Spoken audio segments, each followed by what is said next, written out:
Most geology graduates actually tend to end up in the petroleum industry after they graduate.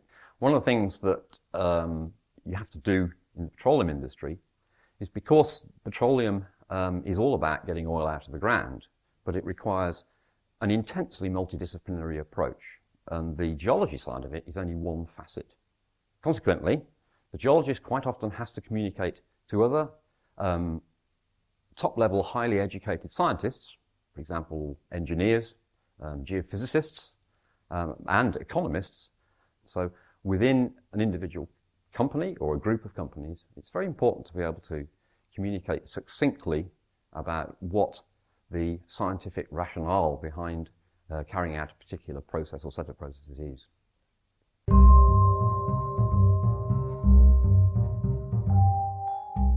One of the key things about the hydrocarbon industry is that embedded in it are all the issues, for example, the environmental issues, and all the things that are associated, if you like, with citizenship.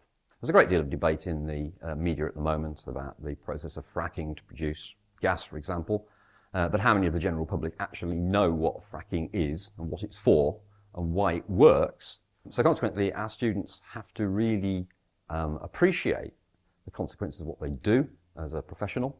That's part of the active citizenship that our students have to really have in them. And that comes from the academic excellence, and it comes from communication skills.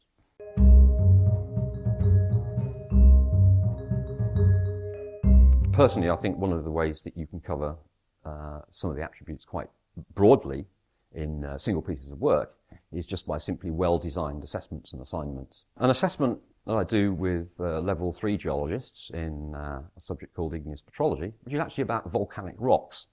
But one of the assignments I set them is a scenario where they have to drill for an exploration hole for hydrocarbons in a volcanically active area, and they have to do some manipulation of scientific data and then produce a report that is both scientifically valid, but also is a type of report that will be an internal company report.